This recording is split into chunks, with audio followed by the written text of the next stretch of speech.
actually gone through the application of a lot of concepts and theories from all over the world into studying cases. And also we have looked at a lot of cases from different parts of the world in comparison, right, to issues in Hong Kong. And for several weeks of our lectures, we have been working on specific case studies while applying concepts and theories to actually, or approaches to understanding a lot of issues that would be today considered part of the scope of cultural policy. Now today, I'm going to give you a broader picture. You might have come into contact, right? You have come into contact with architects and planners in your workshops, and also you have come into contact with community organizers, NGOs, and a lot of other people, residents, in your outside classroom projects. Now, how do we, as policy makers, think about our relation to all these people? And I want to give you a general idea about how planning is understood in Hong Kong, what kind of major architectural theory people are using in the government today. Because we also need to understand where the government comes from, what are the major theories, right? How do they understand, how do they understand things, how do they do things? And why are we suggesting all these alternatives now? What are our alternatives doing in dialogue with how the government do things most of the time, or almost all the time? So I want to give you a general picture. What are the general ways of practices, ways of thinking that our government planners and architects are taught in university and are trained to practice in daily life? And after that, I think with that hindsight of understanding where they come from, right, what kind of theory do they actually operate with, then you will see the potential of what we have been doing as a way to offer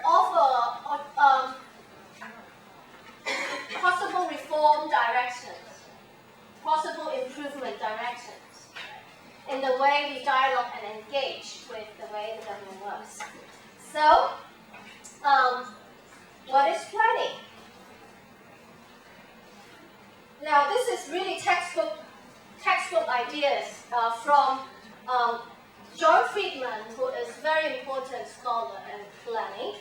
And you might have met Professor Mi Kang-eun from our planning department in Hong Kong, right? She is offering a planning workshop tomorrow. No, sorry, Saturday afternoon. Right? So actually, Professor Mi Kang-eun, who came to our first West Kowloon participatory workshop, right?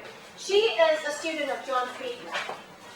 Okay, so she is one of the exceptions in our planning department who teaches more critical and reformative perspectives in planning, which is very different from the other professors who teaches what I'm going to tell you later. So for John Friedman, all planning must confront the meta-theoretical problem of how to make technical knowledge in planning effective in informing public actions. So it's a dynamic between technical knowledge and public actions. So planning always involves people, involves the public. Now this is actually a very different approach from how the government looks at things, right? Because planning in the government is not done in relation to people outside, they do it in-house.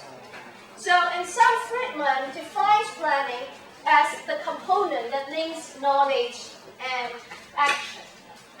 But it's usually a one-way flow. They have pre-given sets of knowledge, predetermined ideas of knowledge, and they apply it into practice. Okay?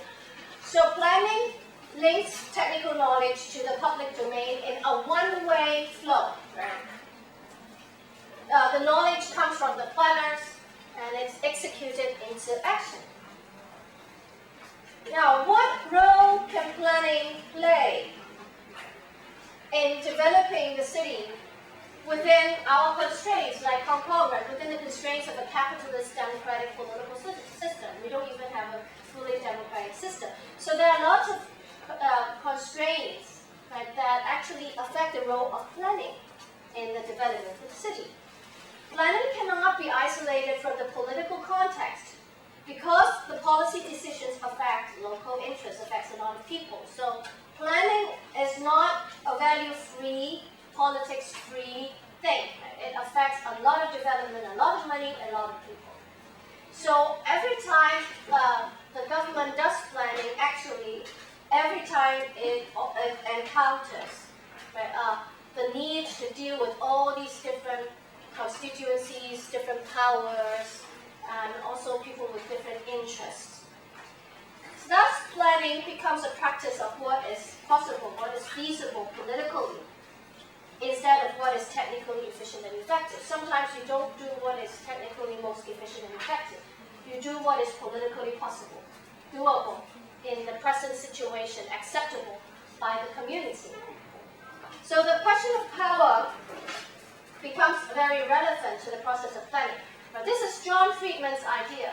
He actually thinks about how other people think. But without a fully democratic system in Hong Kong, actually the government has the right not to think. But in John Friedman comes from the American context. Of course, in the American context, it's a fully democratic society. The government always has to deal with what people think, because even the city mayor is elected, right? Even the chief of the police is elected, and a lot of the board members, other people involved in the planning process are elected, so they listen.